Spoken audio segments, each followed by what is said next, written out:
Did you know that the best paying leadership roles in IT never make it to the job portals? If you have spent 13, 15, or even 20 years in IT, you have probably realized something painful by now. You may apply for hundreds of roles online, but the real opportunities, the ones which have the 2x salaries and the boardroom titles, these jobs get filled quietly and often behind closed doors. The question is, how can you break into that particular hidden job market? This is exactly what I'm going to show you in my 10x Career Commander Masterclass. I will teach you how you can uncover those invisible leadership roles and also position yourself as the obvious choice for them. I will also teach you how you can use AI to map the decision makers before the job is even announced. If you are ready to stop competing with the thousands and lakhs of applicants online and finally access those leadership roles which are hidden from even the 95% of the professionals, if you are that person, then click below and reserve your free seat for my masterclass. I'll see you there.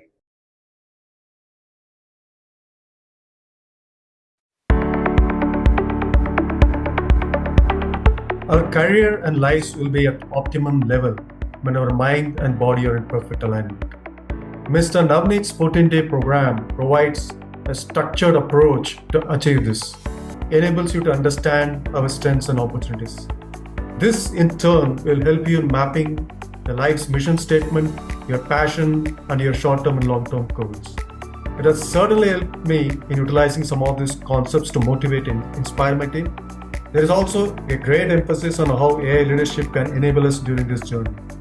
Because of this program, I am in a better position to articulate achievements of myself, my company, in a crisp and factual manner. I am sure you'd also like to embark on a similar journey. Thank you and wishing you the best.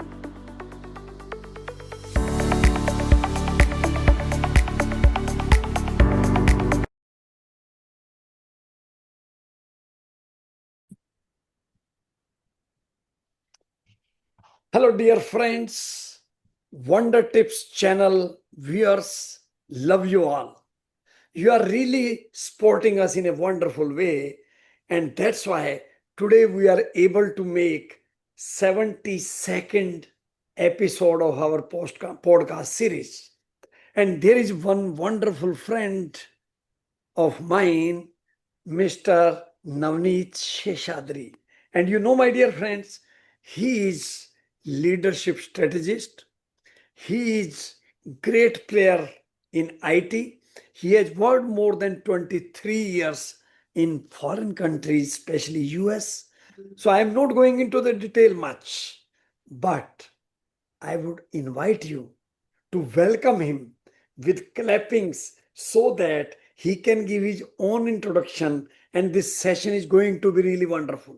So let us welcome my dear friend, Namaskar, Jai Hind, Vande Mataram, Navaneeth Seshadri from Bengaluru.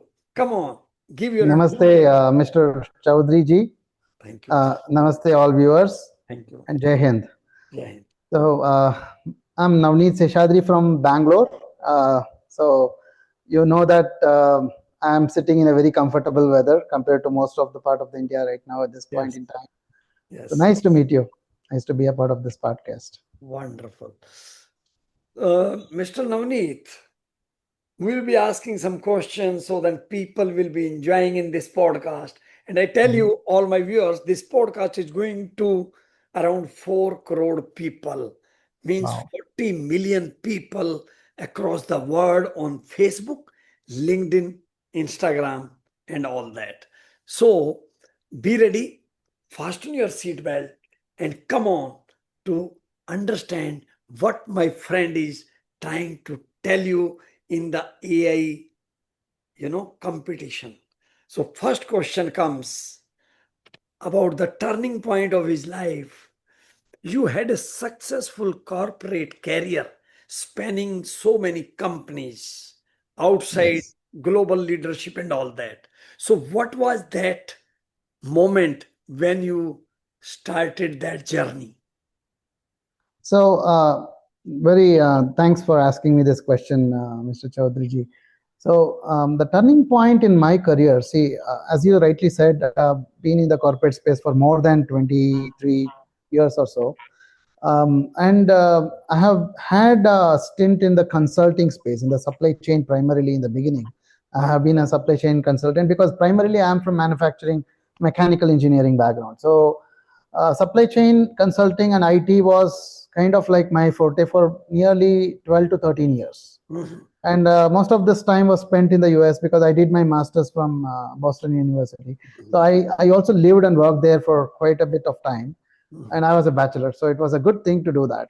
But when I wanted to come back to India, because I never had any plans to settle abroad, I just wanted to go there, get international exposure. I did achieve a lot in terms of both financial freedom as well as in terms of my education that I dreamt of all the time. And also, I did achieve certain level of leadership growth in a very short span of time. So, with all this said, I was interested to come back to India and continue the rest of my journey here. But before I did that, I got a strategic opportunity with Oracle in Middle East in Dubai, and this was in the year 2015. And this is exactly where the turning point also happened. Interestingly, I was all the time into consulting. I was with manufacturing clients, logistics, and also worked in retail industry. Um, Different verticals have provided solutions to many corporations, more of Fortune 500 and also some of them multi-billion dollar giants. I've worked at the opportunities such as change management and business optimizations. But this time I wanted to pivot and change my career into something which was unexplored because I just wanted to take up the opportunity for only one good reason. The pay was really attractive.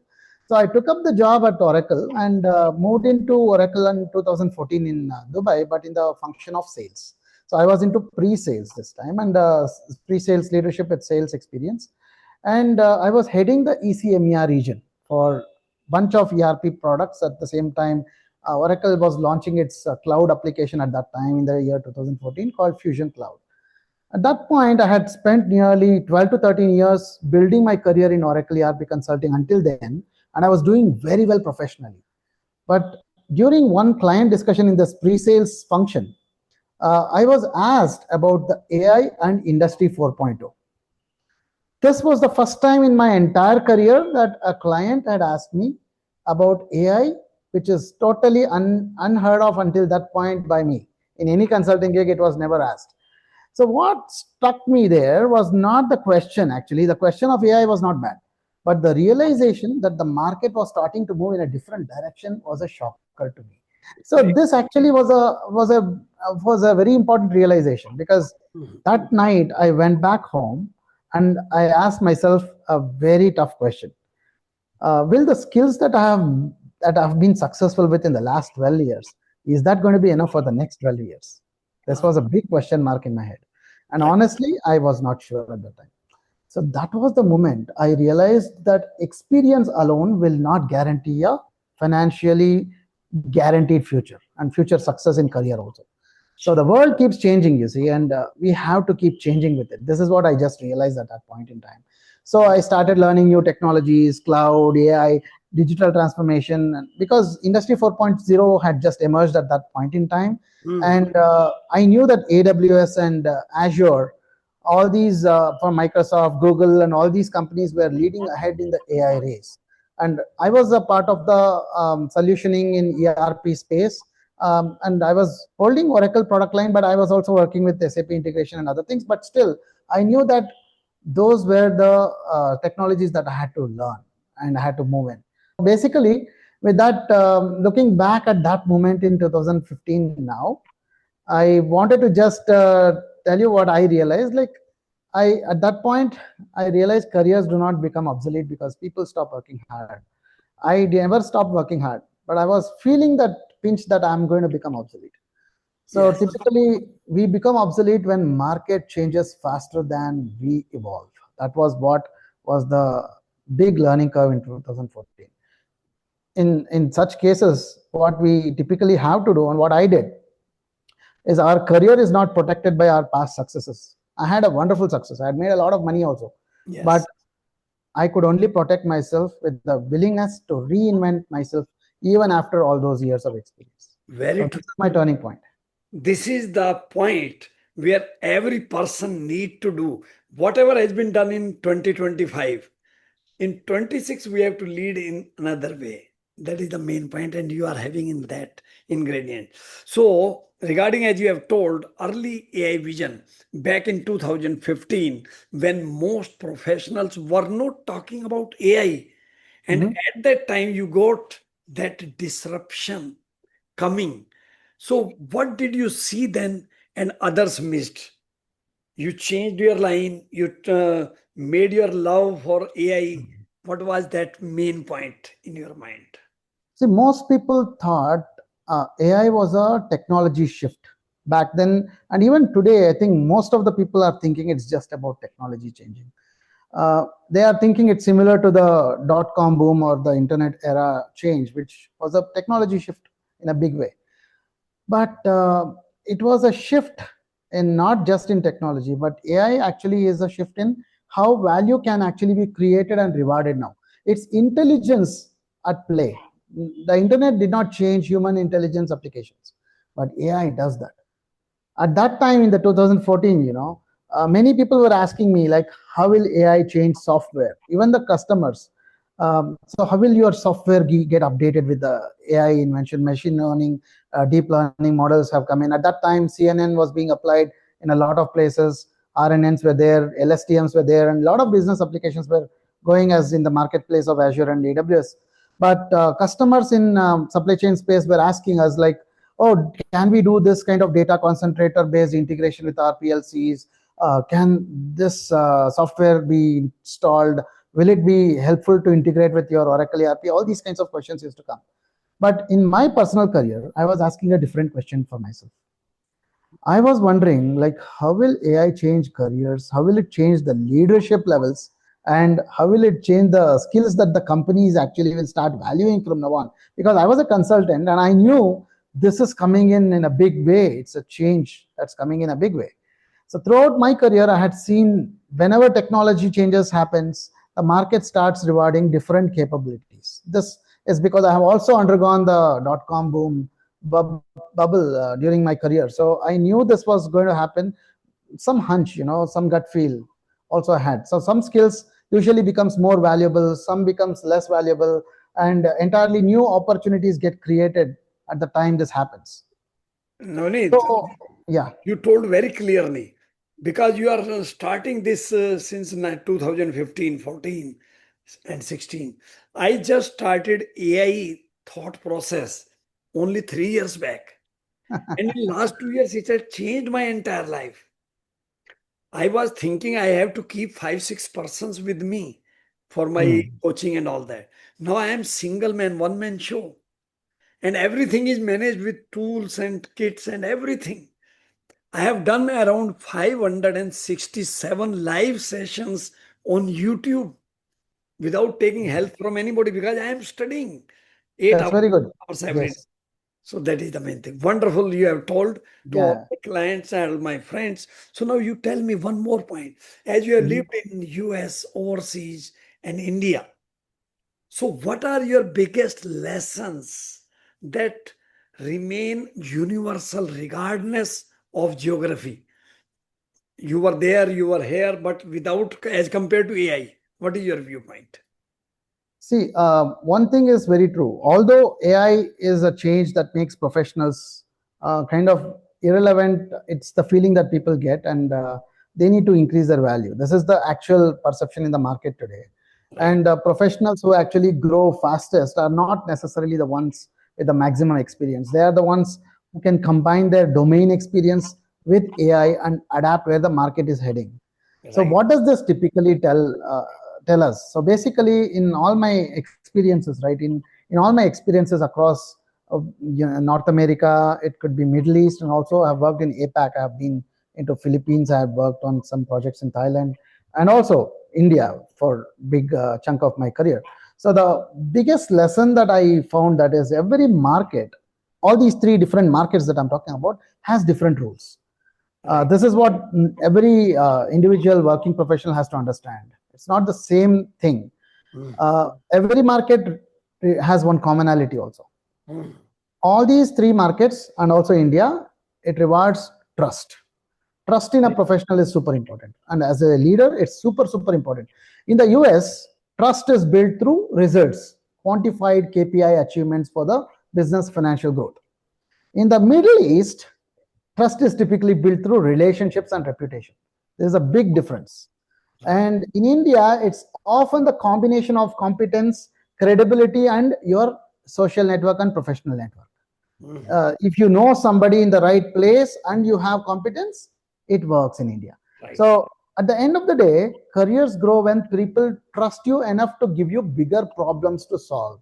Because if they have to put you in a real big decision-making power, that means they are taking their risk and they are trusting you, entrusting you with that business risk of theirs.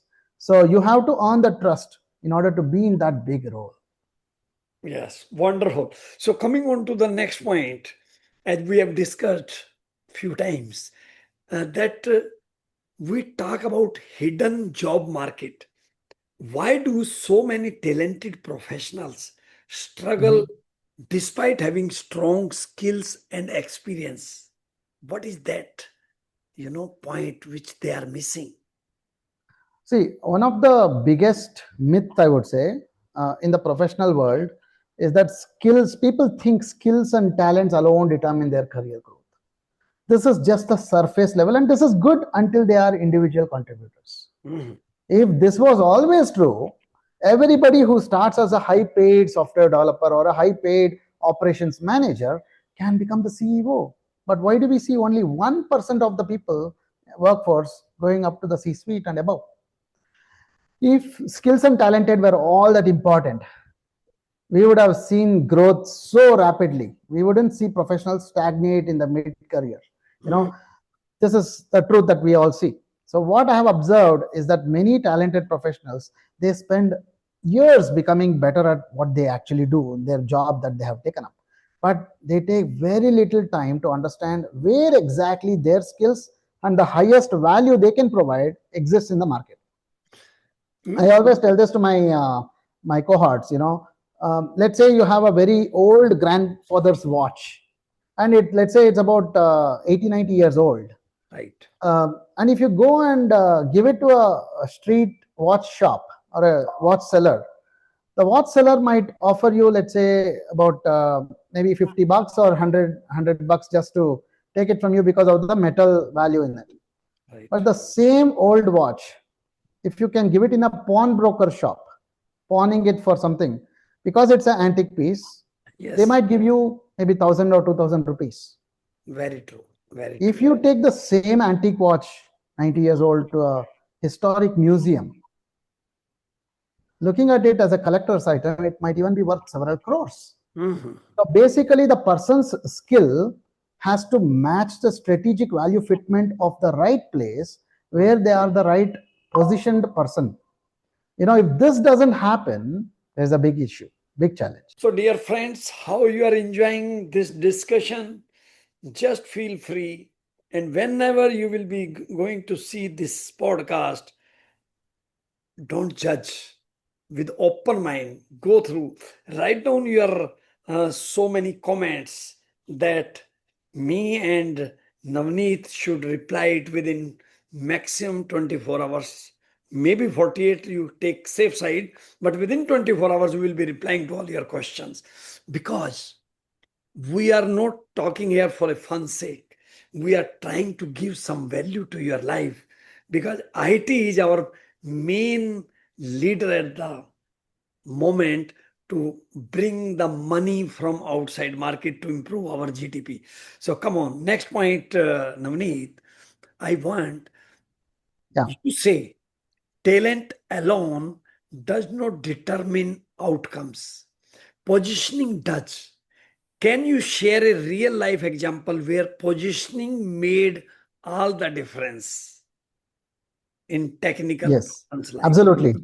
So in my own community, so one example that comes to my mind is a professional that I work with. His name is Anant Sarkate. Okay. So when I first met him, he had about 15 years of experience in ERP consulting and implementation. Technically, he was very capable. In fact, he knew his domain extremely well. But despite all his experiences, his career growth had slowed down. It has stagnated, and his compensation was actually not reflecting the value that he was really creating for his company. I don't want to name his company, but yeah, he had a stagnated career.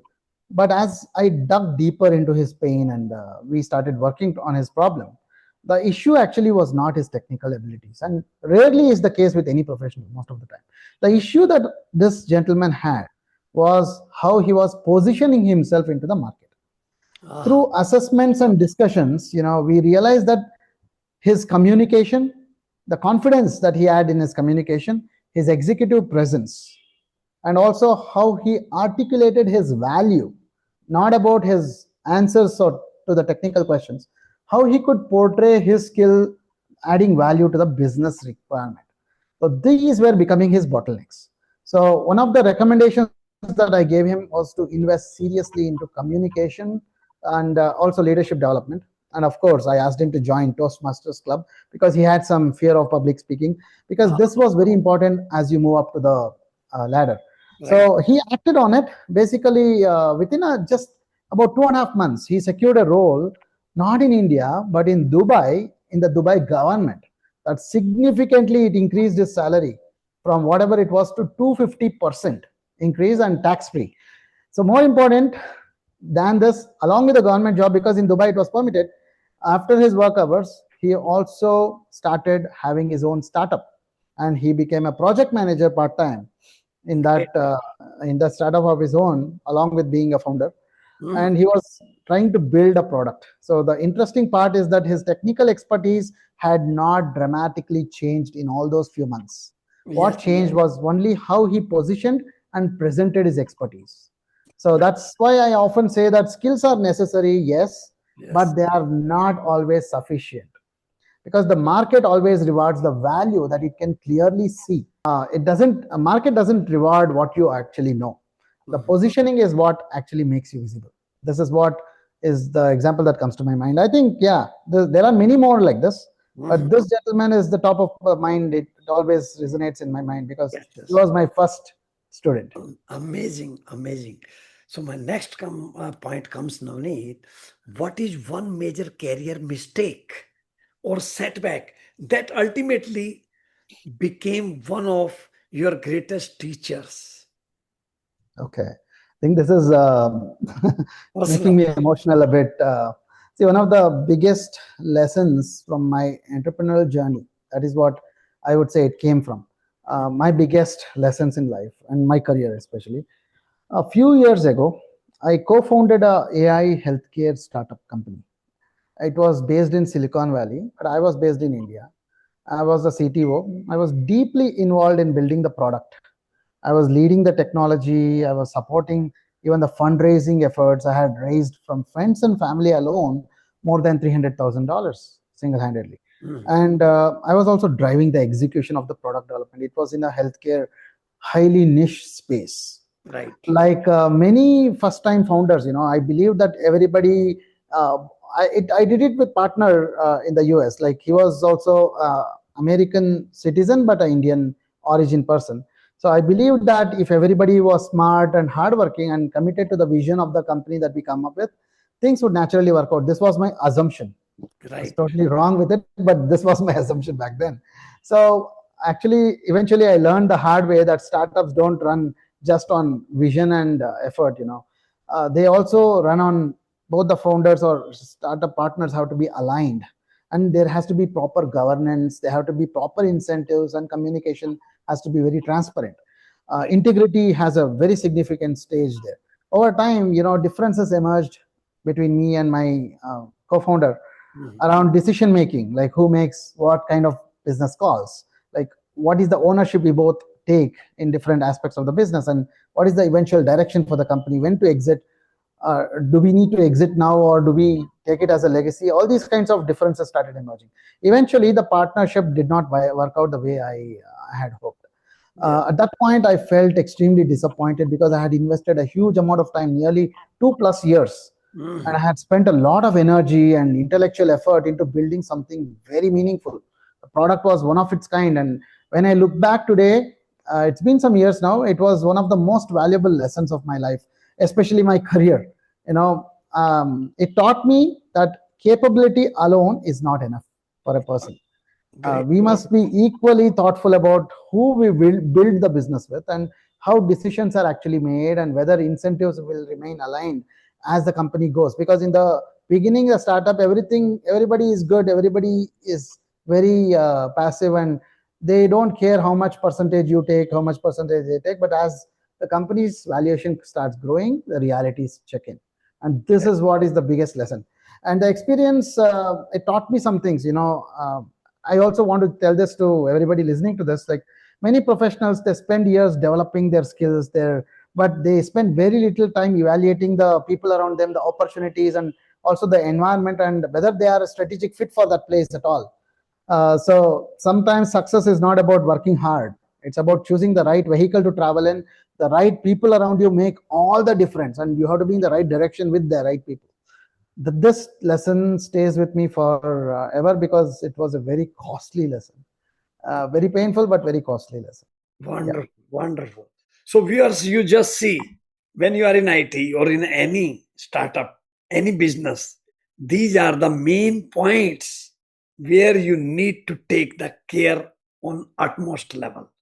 Wonderful.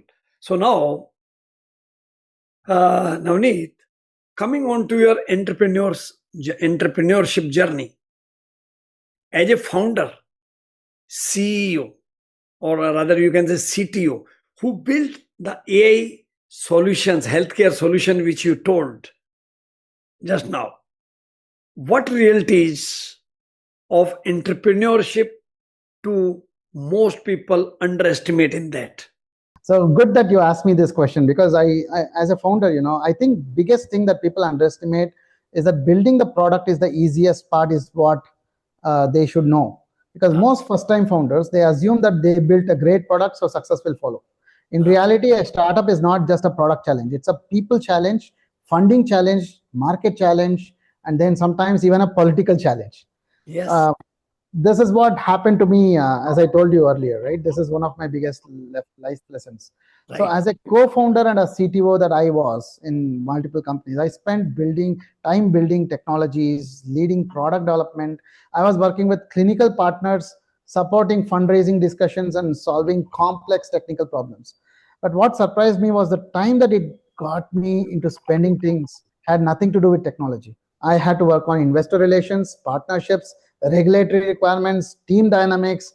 I had to align myself with the co-founder, and also go-to-market strategy was super important. So a startup success only happens when all these pieces move together, because this is one very important thing. Right. And as I also tell, like, the second important thing is that people underestimate the emotional resilience that you require as a founder. In a corporate job, you get regular feedback in the form of salary, promotions, or performance reviews. But in entrepreneurship, you can work for months or even years without any visible validation. You have to keep moving forward despite uncertainty. For me, entrepreneurship taught me humility. It taught me that intelligence is very important, hard work is important, but timing, execution, relationship, and alignment are all the more important. Very true. That's why I often say that entrepreneurship is one of the greatest personal development programs that we can ever go through. It forces us to go far beyond any technical expertise. Right, right. Very, very true. Next question. In this AI and future of the work matter, how do you see that AI transforming leadership, careers, and hiring over next 5 years? You're asking about AI transformational leadership, is it not? AI and future in next 5 years, what will be the status of careers and leadership? Okay. See, most people that I have met are asking the wrong question. They are asking me, will AI replace my job? See, Yes, this is what you're alluding to. See, the question itself is not correct, because the real question we should ask is, which part of a professional's value will remain when very relevant when AI becomes abundant? This is the biggest question, because as AI is increasing everywhere, Mhm. value that we provide has to become rare. Because over the next 5 years, I see there are three major shifts that are going to happen. Mhm. And the value of a resource, if it has to be very significant, it cannot be expertise. For the last 20 years, most of the working professionals built their careers by accumulating a lot of knowledge, But now AI can access and synthesize knowledge just like that, faster than any individual. So that means simply knowing things no longer can create the same value advantage that it once did. The advantage now moves towards judgment, moves towards problem framing, decision making, influence, and also leadership. Secondly, I also would tell that I believe in hiring, which will actually be increasingly moving away from job description based hiring towards business problem based hiring. Yesterday, companies used to hire people for roles. Tomorrow, they will be hiring people to solve transformational challenges only. AI adoption challenges could be them, growth challenges, it could be efficiency challenges and innovation challenges.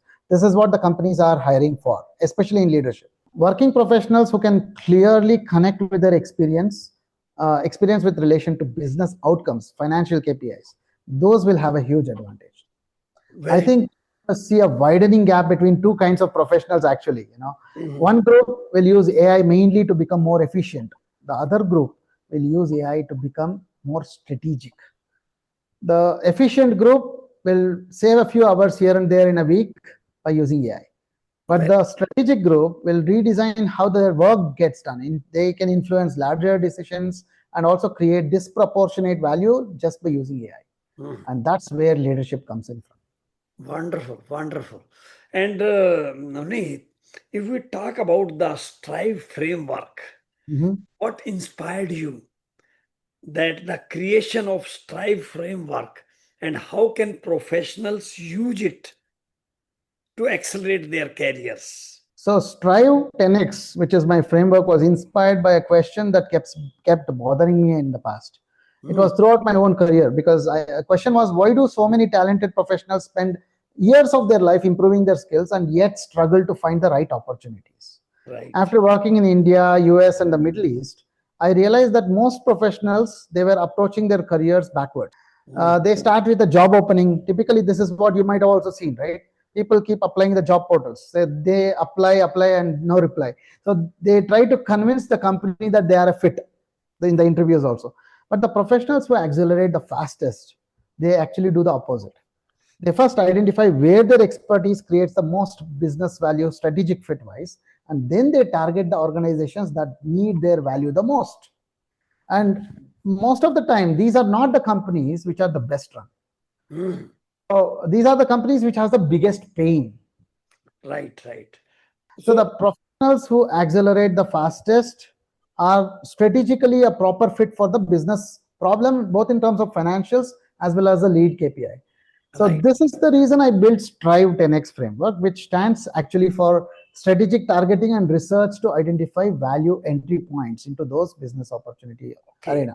Can you tell in a little brief that what type of mentorship you are giving before going into the next question? That what type of mentorship you are giving at the moment to upgrade the skill levels of the people? Can you tell me? Currently, my community is called Elevated Leaders Club, as I told you. Okay, yes. In this, I help experienced technology professionals who have hit a career plateau, especially mid-career professionals, and I help them reinvent themselves as AI-powered leaders. The reason I do this is because they can remain professionally relevant. See, this professional irrelevance is the biggest problem right now in the market. A lot of people are losing their jobs. They are thinking that they are no longer relevant. Actually, that is the real problem. So we got to make them professionally relevant. And I also help make them accelerate into the senior leadership roles, because that's where the bigger impact can be created. It significantly will then improve and increase their earning potential. And this is because the workforce right now, the kind of market that we have, it's being reshaped by AI in a very, very fast, rapid space. And in order to do this, the speed is all the thing that they need. It cannot take them 6 months to 1 year to just reinvent themselves. It has to happen in a jiffy, and that's exactly what I focus on. Very good, wonderful. One thing, Navneeth, has clicked in my mind during discussion with you. When so many jobs are going, like even Oracle, other companies are throwing their employees due to this AI boom. So in this, how can you as a professional having 25 years plus experience can help those people who are struggling for their life, daily life, due to AI powered leadership. So how you can help them in that way, in small bunches of time, like 1 month, 2 month, 3 month courses, and you can give them comfortable stage. You think on that, your job might be to help them, because lot of blessings will be getting in that way. Okay. See, what I do is very simple. I'm a techie. Today I'm an educator, yes, but basically I'm a technology leader. I'm not a professor from some college who has come in to teach Right, people. right. So there is a very big difference the way I deal with things. I'm result oriented, and my community is also focused on results. So results mean financial results for the cohorts that I have, in the sense my entire community members. So the way I did this is because I built something called MindPack. It took me a good 2 years, and I have a couple of pending patents internationally applied, which is about to come out. And also there is a lot of things that are happening in this. So MindPack as a platform is an agentic workflow platform. Basically, this is what I built grounds up. And this platform has both objective assessments, name it leadership psychology related assessments of my own proprietary Elevated Leaders Club proprietary, and we also have critical thinking assessments and emotional intelligence assessments. All these cost several thousands of dollars in the US to even just take the assessments and get it over with. I wanted to get this into the reach of the people who really deserve to have it. And these are the things based on which certain decisions are being made. So basically, I'm a proponent of data driven decision making myself. That's the key in the AI leadership era. And we take informed decisions on my cohorts in the beginning days. So based on the baseline study is where their roadmap is actually being built on the platform. So what the MindPack also in additionally it does is there is a agentic functionality within which it actually looks into all these assessments and also their internal records within the community in terms of their interactions and the learning curves and the kind of track record they have had, the resume, their branding, everything put together. And it's going to take the market picture into the consideration. It's going to marry these two as a strategic most fit companies and the industries. It's going to give them right on the platter instead of them having to do years of research. It just does it in 2 minutes. This is the way I slash the time of career acceleration big time, because knowing where exactly you're going to be priced like the watch in the museum, this is exactly what this product is capable of doing, alongside with the kind of mentorship that I provide to them in terms of one-to-one and also group settings. It makes it inevitably guaranteed that they have to get that kind of a big break. There is no other way out. Great, great. It will be a great service to the people of this industry, your industry. So now coming on to the next, I'm not asking about MindPack, you have already cleared. So tell me that what leadership qualities will become more valuable as AI automates more technical and operational work. See, let me put it this way. Imagine you're sitting in a boardroom 5 years from now. This is for any professional. Right. Let's assume AI has already analyzed the market, your competitors, customer behavior, your risks, and financial data. It has generated 10 possible strategies in a matter of seconds. Right. Now the question remains, who becomes the most valuable person in the room, in the boardroom? It's not the person who generated that information anymore. The person trusted to decide which strategy the company should bet on among that is the more powerful person. Right. So that's why I believe that there are three leadership qualities which will become even more valuable in the AI era. First one is judgment, which is the choosing the right path when multiple options exist. The second one is about problem framing, because you have to ask the right question before searching for answers. Right. And the third one, as I told you earlier, trust, getting people aligned before difficult decisions are being made. Right. So if you really understand AI, AI can provide intelligence. Yes, it's doing a good job at it, but it cannot carry accountability. Right. And leadership ultimately is about accountability. That's Yes. why I believe that AI makes knowledge abundant. Judgment will become the new leadership currency. Very true, very true.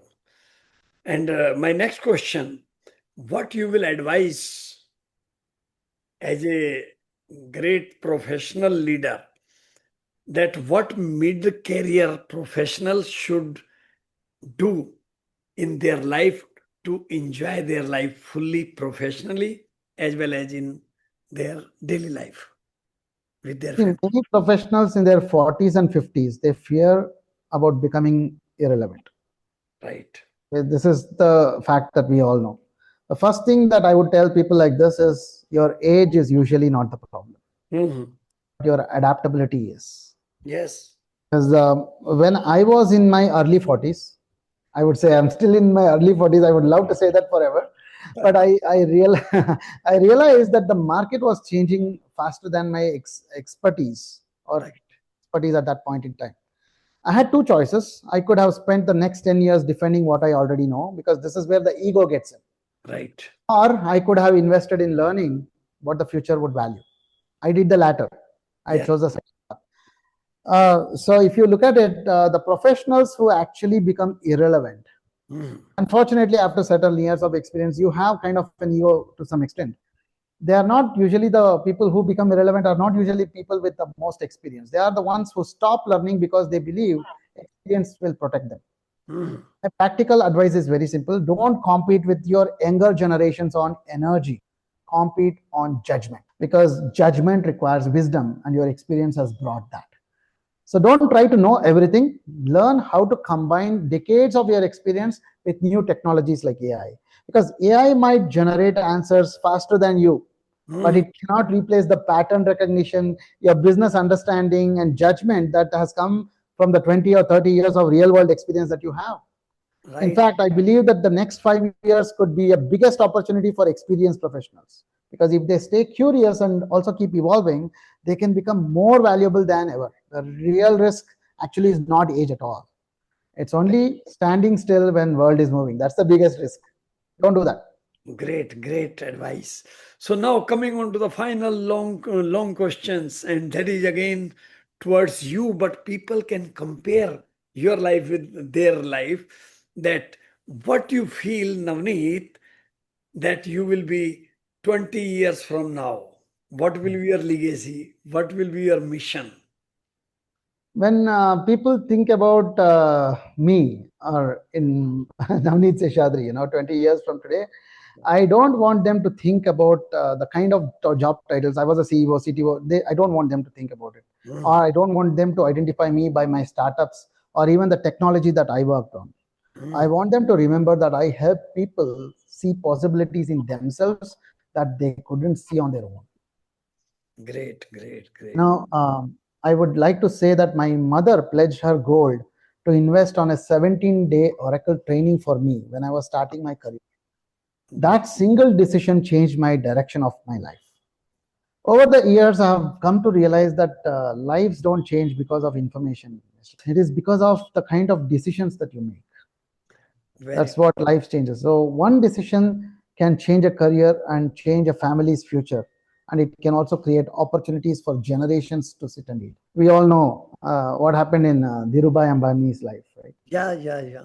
His children and grandchildren are enjoying. So Right. I've had the privilege of working across countries, building companies, leading teams, also going through some very difficult personal and professional setbacks in my life. Mm, But those experiences taught me that talent is everywhere, but clarity is very rare. right. There are so many capable people that I always see. Every day I see them. They're Mm, walking around with far more potential capabilities than they realize. But if my work can help even a fraction of those people to create bigger future for themselves and also their families, I would consider my life very well spent. Because wow. at the end of the day, success is just temporary. The Yes, impact we have on other people's life is what remains long after I'm gone. So this is what is my biggest dream. very true, very true. So now, viewers, uh, you might be enjoying this because it was a little bit drilling down into your careers points. So wonderful. So now we are coming on to the final fun round, rapid fire questions. It will be one word or one sentence answers. So are you ready, Navneet, for this? Yeah, yeah, Good. sure. Please. So tell me one word that defines great leadership. One word. Okay, leadership is wide, but if I have to put it in one word, clarity. One Clarity, super important. super amazing. And then opportunity or threat. AI, AI is Opportunity. opportunity or threat. AI is an opportunity for learners, threat for stagnators. I would say that way. Very right. And I'm learning at the age of 60. I've Yes. made 72 podcasts. I've made 560. I'm doing so many, pain point removal things because of this AI is helping me. And it is making me one man army. Wonderful. Thank you. So coming on to the next point. What is that book name which changed your life? I would give appreciation to Robert Kiyosaki, Rich Dad Poor Dad. It changed my way of thinking several years ago. Great, great, super. In I have also read that book two times. One habit that every professional should develop immediately from today itself. my mentor says lifelong learning. I would say continuous learning. Yeah. Ah, The day you stop your learning, your relevance moves out. So please do be a continuous learner. very true, very true. And then, if you could give your 25-year-old self one piece of advice who are starting on their career, what would it be? The mistake that I initially used to do, luckily I got escaped by my mentors. The same thing I would advise: don't just work hard and think you will be noticed and be promoted. Position yourself strategically. Very Wonderful, important. wonderful. And final question, if someone listening today feels stuck in their career, overwhelmed by AI, and uncertain about their future, what is one message you would give them to remember?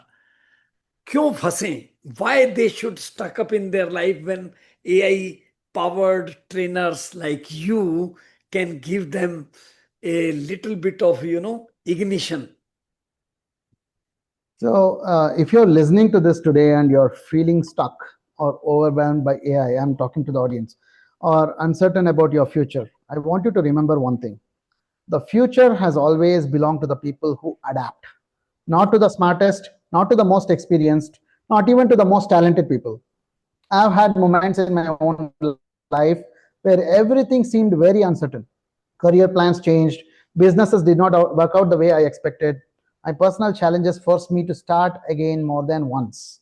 And every single time I discovered something very important. Our future is not decided by what happens to us, it's decided by how we respond to what happens to us. AI will change industries, AI will change jobs, AI will change the way we work, yes, but it cannot stop the person who is willing to learn, grow, and reinvent themselves. So Very don't ask yourself, will AI replace me? You should ask, how can I become more valuable where AI grows? Because the moment you stop asking that old question and you ask this, you become participant in creating your own future. And that's where real growth actually begins. yes, yes, wonderful. So all my viewers, as I have told you, if you have missed somewhere, nothing to worry. Just go through again in this podcast, but never feel comfortable that you need not to ask questions. You ask questions, and all details regarding the cohorts and programs of Mr. Seshadri, Navneeth Seshadri, will be given into the details, email, website, everything. So you can connect with him directly, and to get rid of your mental stress due to job loss or this, you can have one to one with him, and he will be giving you one to one and will guide you accordingly. So that was our mission of this podcast, isn't it, sir? Is it okay what I'm doing? Definitely, definitely. I'm Thank you. all in for working professionals to help them in any way I can. I'm willing to give my time to people who are interested and serious to grow in the AI space, especially If you're aiming higher the ladder, yeah, definitely welcome. And I also conduct kind of once in a week, or maybe 2 weeks, I conduct a master class. Okay. And yeah, this is also something that I do for people who are interested, who cannot make time to sit with a one-to-one because of the time inavailability on my calendar. They can be welcome on the weekends when I do my master class, so they can talk to me towards the end in that as well. Wonderful. Thank you very much, Navneet. You have given your heart out to the my viewers, and means around 40 million viewers. Let Thank us you. hope for the best. All the best. And again, giving you special thanks that you saved Thank your you. important time for our discussion. Wonderful. Thank you. Bye bye. Thank, See thank you so much. Bye you. bye. Bye, Thank you. everyone. All the best. Thank you.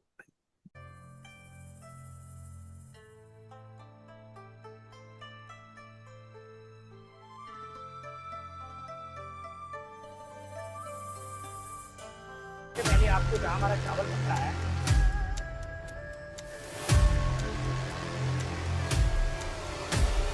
Wonder tips channel के शानदार श्रोताओं, आज एक जबरदस्त personality को मैं आपके सामने लाया हूं। गुप्ता हॉस्पिटल